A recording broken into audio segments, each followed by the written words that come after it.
dengan Allah Subhanahu wa taala. Yang di alam ruh satu. Alastu bi rabbikum qalu bala. Allah bertanya, adakah aku ini Tuhanmu? Qalu bala. Ya, Pak. Kami bersaksi. Baik. Kemudian dilahirkan ke dunia. Lalu Allah Subhanahu wa taala hantar para rasul, para nabi untuk membawa ajaran syariat yang telah ditetapkan oleh Allah Subhanahu wa taala. Supaya apa? Manusia tidak ada hujah di hadapan Allah Subhanahu wa taala lagi. Bukankah Allah sudah, kalau Isa, bukankah aku sudah hantar rasul? Ya, ada. Jadi macam mana? Apa lagi kamu punya alasan? Ya begitu, Pak. Jawablah. Tak boleh jawab. Anda boleh jawab, jawablah. Dan Rasul pula macam Nabi kita, Nabi Muhammad sallallahu alaihi wasallam, tinggal pula dua kitab Allah, Al-Quran dan Sunnah Nabi sallallahu alaihi wasallam. Diajar segala-galanya daripada sekecil-kecilnya sampailah sebesar-besarnya. Daripada bahasa bengok. Takut ada orang tak faham. Dia ajar daripada bahasa bengok sampailah kepada pemerintahan. Segala-galanya ajar. Supaya apa? Apabila kita berhadapan pada Allah, tidak ada alasan. Takut ada yang dia tidak tahu tu. Apa tidak tahu? Dia tidak sempat belajar. Jadi mana pergi? Jawab. Tapi mulut pada masa itu ditutup. Al-yawma nakhtimu ala afwahihim wa tukallimuna aydihim wa tashhadu arjuluhum bima kanu yaksubun. Dalam surah Yasin yang tadi kita baca. Hari yang kami kunci, tutup mulut-mulut mereka. Dan dipercakapkan tangan-tangan mereka dan kaki-kaki mereka menjadi saksi di atas apa yang mereka kerjakan. Mulut memang sifat mulut, memang banyak cakap. Tak nak berhenti, sampai di hari akhirat mulut pun dikunci. Sebab apa? Mulut kalau biar cakap, dah tidur pun cakap.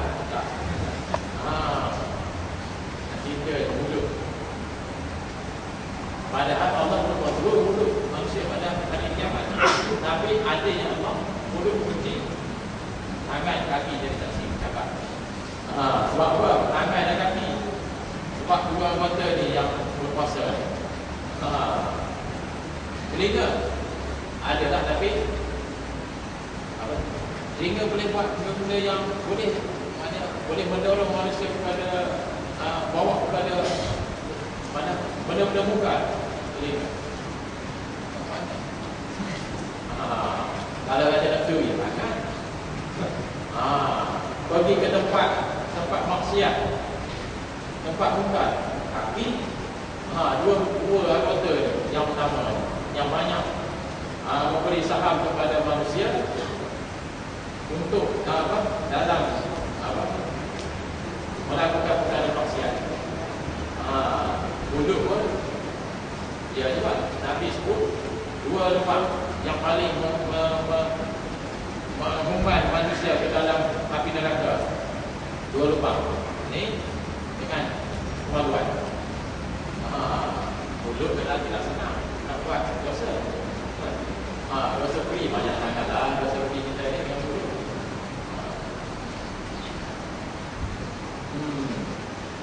Kemudian Allah Subhanahu wa taala menceritakan lagi, mengingatkan lagi kepada kita, yang itulah bagaimana Allah Subhanahu wa taala telah memberikan nikmat yang banyak, khususnya kepada orang Arab.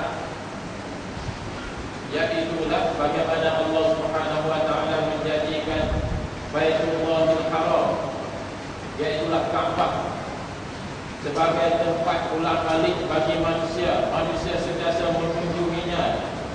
Sekian lama manusia mengunjunginya dan tidak pernah putus pun tidak pernah berkurang kunjungan manusia kepada rumah Allah Subhanahu wa taala. Sebagaimana contoh, zaman sekarang memang kita nampak banyaklah, ramai, jutaan, kita akan bertambah. Kita kembali kepada zaman sebelum kelahiran Nabi SAW. Yang tadi kita dengar kalau dalam kissahan Maulud Nabi ini tentang Abraham yang menyerang kota Mekah. Tapi Abraham ini sebelum serang dia adalah tindakan yang terakhir yang dibuat. Sebelum itu dia buat apa? Dia tengok orang ramai mengunjungi Mekah Kaabah ni, tapi dia ingin buat satu lagi binaan berbentuk Kaabah supaya manusia dapat dan pecahkan.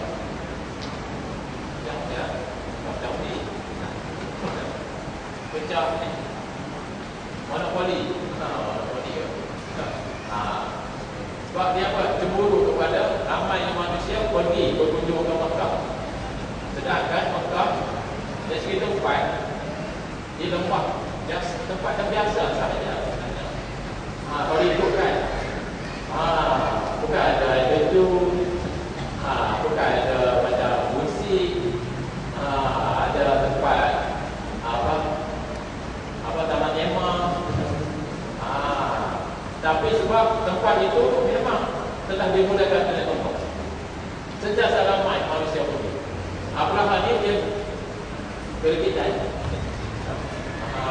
Lama kelamaan sedikit panas dia bilang. Lalu apabila dia buat satu lagi binaan sama bentuk macam Kaabah, kalau anda tengok dalam bidang Rasul kan, ada itu. Inilah binaan yang telah dibuat oleh Abraham untuk menjadi Kaabah. Kaabah ni ialah binaan penyimpan kampung, penyimpan. Jadi dia buat pun sama macam di Mekah, dengan harapan manusia akan lari daripada sana, daripada Mekah pergi ke tempat Abraham, Yaman. Dia buat lebih cantik daripada Mekah, daripada Kaabah. Lebih cantik. Pakai ikon, tak laku iklan, contoh. Tetapi manusia tidak pergi tempat ini. Pendek tidak lah. Pendek tidak. Itulah pelaku serangan yang Allah tindakan dalam surah Al-Fil. Bukan suka-suka kita baca surah Al-Fil. Gajah kena makan dengan batu api. Batu yang diturunkan oleh surah Al-Fil. Itu bukan saja-saja. Nak bagi tahunya bagaimana Allah Subhanahu wa taala memelihara Kaabah. Apabila Abraham serang Kaabah, agak-agak kaum musyrikin pada masa itu lawan tu. Tak lawan. Nak lawan macam mana? Tengok gajah belum pernah dilihat oleh mata kasar. Sebab apa? Gajah mana? Jadi tak sebanyak dalam Arab. Paling-paling pun ada yang besar kita. Nampak pun ada. Sebab apa? Gajah ni datang daripada Afrika, Yaman. Dan kita tahu gajah mereka ni antara gajah ketiga yang paling besar di atas muka bumi. Nak lawan gajah Asia, Malaya. Itu dia suka. Tapi kecil-kecil gajah Asia pun bijak-bijak. Bijak tu. Dan para sahabat pada masa itu musyrikin Mekah, yang mana kita tahu mereka ni ahli peperangan, tak kaki perang, kaki gaduh, samsing, gangster, betul ke? Tidak. Nak cerita je. Memang kegunaan Arab Jahiliyah ni salah satu hobi dia yang utama iaitulah berperang. Tapi apabila dia tentera bergajah, jadi tak buka. Macam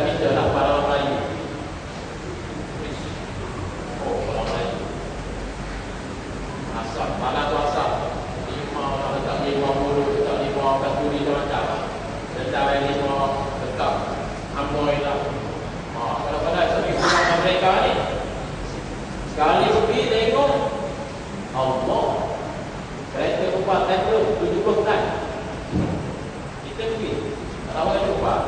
Lagi lah.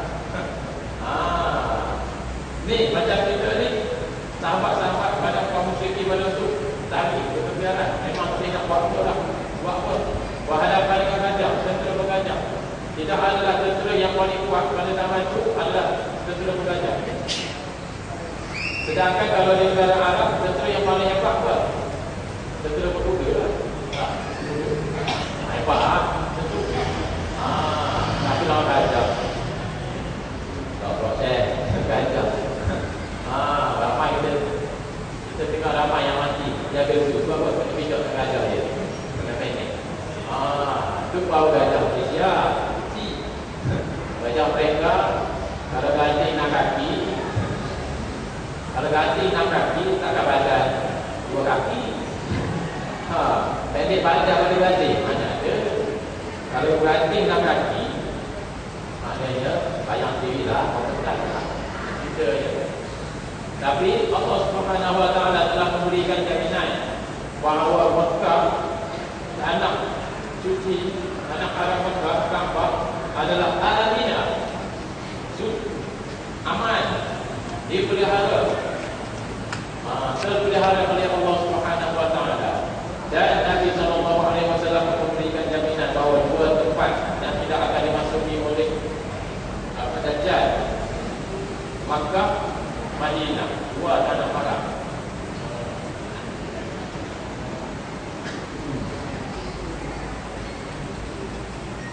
Dan bagaimana Allah Subhanahu Wa Taala memberikan jaminan bahawa Makkah, Allah Subhanahu Wa Taala memberikan keamanan kepada Makkah, kepada tanah haram, Baitullahil Haram.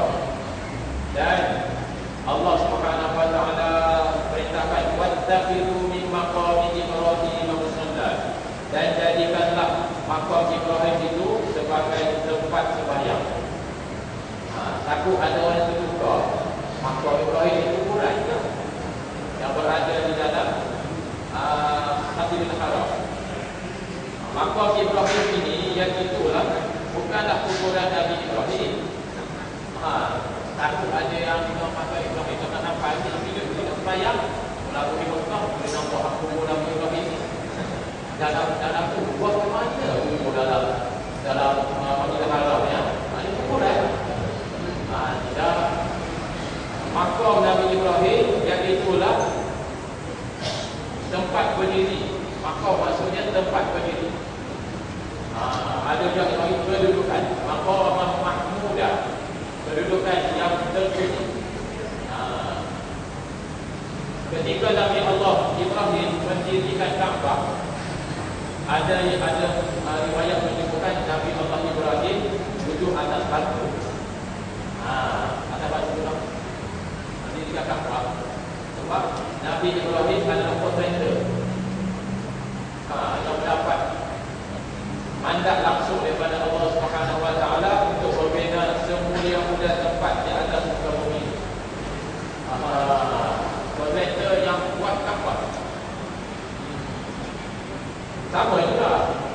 Kalau kita kontraktor, satu hari kita dapat buat masjid besar pada untung lah. Tapi sebab buat masjid, kalau buat bagus lah. Kalau buat lebih kurang, dah lah. Untung tu untung.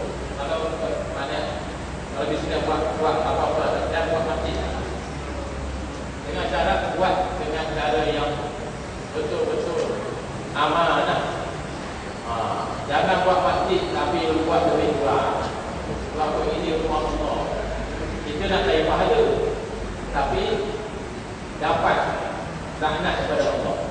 Kemudian tempat yang bukan tempat kita buat, tempat yang dia buat tu, kalau dia buat tempat ada masjid tak bagus, orang datang menyumpah sana, maknanya dapat pada tuan dia yang buat. Nampak itu. Kalau buat bagus binaan, pekerjaan yang bagus, untung lah. Untuk akhirat pun dapat. Macam adik saya dulu dia pernah kerja buat santai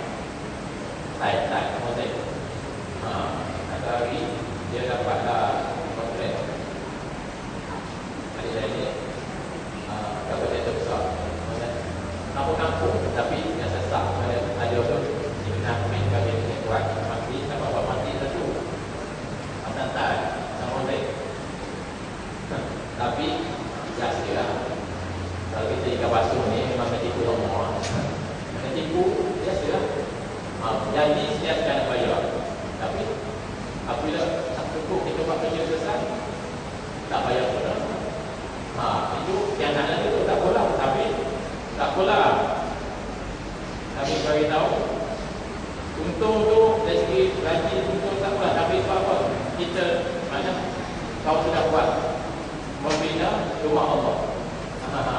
Maknanya selagi orang guna kawasan tu atas tangan dia buat, orang pakai, insya-Allah dia akan dapat terus sentiasa dapat saham dia. Maka Ibrahim merupakan dia satu bangunan kecil yang terletak di sebelah timur Kaabah. Sebelah timur Kaabah mana? Tengoklah ada Kaabah ni mana? Batu yang di dalam bangunan tersebut, dapat satu batu yang ditutup oleh Allah dari surga bersama-sama dengan hajar aswad. Dibayangkan di atas batu itu Nabi Ibrahim berada saat dia meninggikan bangunan Kaabah daripada bawah, dan dibantu oleh siapa? Seorang koordinator, Nabi Allah Ismail. Dua orang mendapat satu penghormatan yang cukup besar. Sebab apa? Buat Kaabah. Kita rasa kita dapat pegang batu Kaabah itu, kita rasa bukan main juga lah, rasa senang nanti. Ini buat Kaabah. Allah. Kalau dapat buat masjid pun besar pahala. Ini buat Kaabah. Nabi Allah Ibrahim lah yang mengasaskan pembinaan Kaabah.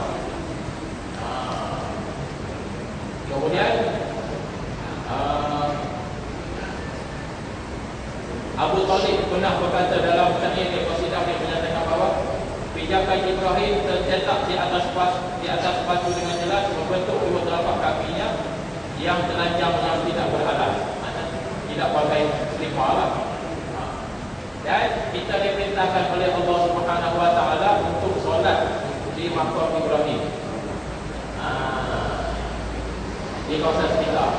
Tapi kalau kita buka ataupun haji, kalau solat 2 rakaat di situ, dia diperintahkan solat sunat selepas tawaf. Habis tawaf, solat sunat 2 rakaat di makam Ibrahim. Sunat, bukan wajib.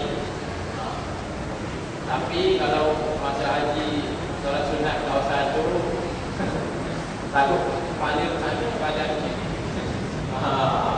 buat masing-masing tu. Jadi ulama-ulama kata walaupun tidak dapat yang hampir berdekatan dengan makam Ibrahim, tapi cukup dalam kawasan dia ataupun menuju kepada makam Ibrahim pun sudah dapat fadilah sembahyang itu. Kita tahu juga lah, kena belajar mana makam Ibrahim. Takut apa? Bertukar dengan Telaga Zamzam. Kalau kita pergi Mekah hari ini, dengan macam-macam hal, macam-macam hal. Maka Ibrahim, Nabi Ismail, Hajarul Aswad, ada bertukar. Nabi Ismail dengan Hajarul Aswad, dengan Nabi Yamani, kau memang lawan satu. Pintu kampung Muntazam ke mana? Dia tahu pergi tempat tu. Ada orang kalau Muntazam, bagi tahu Muntazam ni antara tempat yang paling mustajab doa. Lepas tu kawan dia kata, kau Muntazam, biasanya tempat tu ramai orang, padahal musim haji. Jangan tanya lah, lagilah ramai. Dia dah kan? Rupanya sudah tempat. Dia ingatkan rupa yang mandi. Itu Muntazam. Oh, itu biasa itu. Silap tempat tu apa? Waktu main haji lah tu. Pergi usaha haji, dia kita naik makan di Swampin. Dan ada kisah berlaku tuan-tuan, cerita je supaya pengajaran lah. Orang Safa asingnya daripada Safa Marwah, dia Marwah Safa boleh. Dia bertukar bukti. Orang kata mungkin tidak percaya. Kalau tidak percaya, mari kita pergi. Safa Marwah, dia Marwah Safa. Sudah kali besar. Yang Nabi ajar 7 kali. Safa Marwah, tadi Marwah Safa 2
memberikan kemuliaan kepada Nabi Allah Ibrahim dengan dijadikan, diabadikan tempat di mana Nabi Allah Ibrahim berdiri dalam proses membina Kaabah, sehingga kan kita dituntut untuk solat sunat di tempat makam Ibrahim. Takut ada orang ni ingat kuburan. Cara itu mana kuburan dalam Masjidil Haram ni? Ya ada pula. Tapi orang bilang ada makam. Satu. Dan Allah Subhanahu wa taala memerintahkan kepada Nabi Allah Ibrahim dan Ismail supaya menyucikan Baitullah Haram daripada syirik, daripada segala kotoran, sama ada kotoran yang zahir ataupun batin, kerana itu adalah rumah Allah Subhanahu wa taala yang paling mulia di atas muka bumi. Sama juga dengan rumah-rumah Allah Subhanahu wa taala yang lain adalah tempat yang paling mulia di atas muka bumi. Walau buruk macam mana pun tempat itu, tapi apabila dia sudah menjadi masjid, dia adalah tempat yang dimuliakan oleh Allah Subhanahu wa taala. Jadi kita